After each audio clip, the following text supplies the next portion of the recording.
হুজুর আলোচনা করবে ফজর পর্যন্ত। আজকে বৃহস্পতিবার রাত না, আমরা থাকবো, সমস্যা কি? ঠিক আছে, গজল শুনতে আইছি।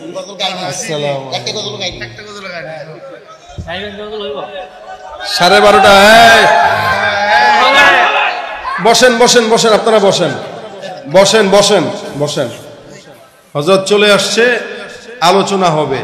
এখন বেজে গেছে 12:30। এরপরে হুজুর আলোচনা করবে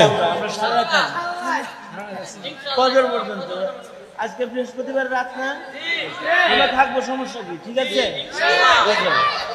নারায়ে তাকবীর, দ্বীন ইসলাম জিন্দাবাদ, আল কোরআনের আলো, আল কোরআনের আলো, নারায়ে তাকবীর। কি করব? ওয়াজ আর গজল। ওয়াজ তো শেষ। আচ্ছা ঠিক আছে, তাই গজল হোক। গলা ভাঙা, আমি গলা ভাঙা নিয়ে আসছি আজকে। এই জন্য আমি এরপরে মাইকের যুগ পাইতেছি না, তেমন চিন্তা করলাম প্যারার নেওয়া দরকার নেই। আপনারা তো শুনেনি, আর কত গজল শোনাবো। উনি আমারে বলেন যে ভাই আপনি আস্তে আস্তে গজল বাদ দেন, কিন্তু উনি মাহফিলে আসলে আমারে বলে গজল গান, বুঝছেন?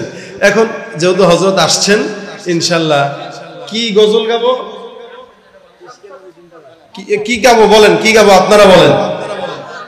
এই শোনেন, ফিলিস্তিনের যে অবস্থা চলতেছে, আল্লাহ মাফ করুক, জানি না এটা কোন যুদ্ধের দিকে আগায়, তবে এটা মনে রাখবেন, ইমাম মাহদী হয়তো আসার সময় আস্তে আস্তে ঘনায় আসতেছে। দোয়া করেন দাজ্জালি ফিতনা থেকে আল্লাহ আমাদেরকে বাঁচাক, আর আমাদের সন্তানদেরকে বা আমাদেরকেও ইমাম মাহদীর সৈন্য হিসেবে কবুল করুন। ওই মাহদীর সৈন্যরা গর্জে ওঠো, শহীদি তামান্না বুকে নিয়ে, সুফিয়ানি মতবাদ রুখতে হলে এখন থেকেই থাকো তৈরি হয়ে, আসবে মহাকাল, রুখতে হবে দাজ্জাল, পারেন?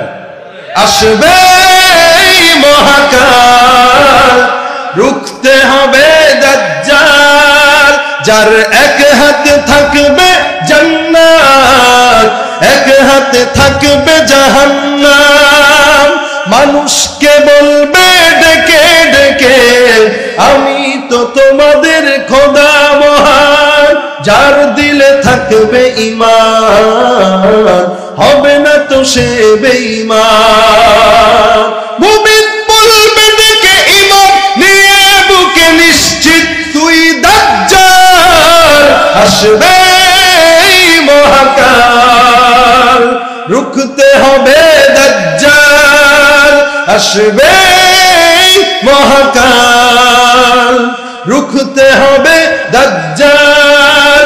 আজ বিশ্বের চারিদিকে মুমিন মরছে ধুকে, একটু কি দিলে দয়া হয় না? ওরে কাপুরুষ ঘরে বসে ভাবছো হিসাব বসে, এখনো তো সময় হলো না, মুমিনেরা হয়ে যাবে মজলুম, গাজওয়ায়ে হিন্দ ভাঙাবে ঘুম, পদে পদে আসবে মুসিবত, চারিদিকে পড়বে পাপের ধুম, মূর্খরা গর্বে সমাজ, উঠে যাবে লেমোলাজ। ঠিক না? সমাজের অবস্থা কি এরকম কিনা বলেন তো? আসছে কিয়ামত, রুখতে মুসিবত, হচ্ছে আযান বিলাল, আসবে মহাকাল, রুখতে হবে দাজ্জাল, আসবে মহাকাল, রুখতে হবে দাজ্জাল। সবাই তৈয়ার থাকবো ইনশাআল্লাহ। এখন আমরা দোয়া করব আল্লাহ পাক রব্বুল আলামিন ফিলিস্তিনের মুসলমানদেরকে বিজয় দেন, আর ওই দাজ্জালের অনুসারীদেরকে আল্লাহ পাক পতন করা দেন, বিশ্বের মানচিত্র থেকে নামটা যেন মুছায় দেয়, আল্লাহ পাক বলেন আমিন। এই মুহূর্তে ইনশাআল্লাহ হযরত আপনাদের সামনে তাকরীর পেশ করবেন, মোনাজাত দিয়ে তারপরে যাবেন। বৃষ্টি আসতেছে যাচ্ছে, হয়তো রহমতের জন্যই বেঁধে আছে, হুজুর মুনাজাত করলেই বৃষ্টি নামা শুরু হইতেও পারে। আল্লাহ পাক সুযোগ দিতেছে, সুযোগটা কাজে লাগাই। আসসালামু আলাইকুম ওয়া রাহমাতুল্লাহি ওয়া বারাকাতুহু। আরেকটা গাইলে ভালো হতো না?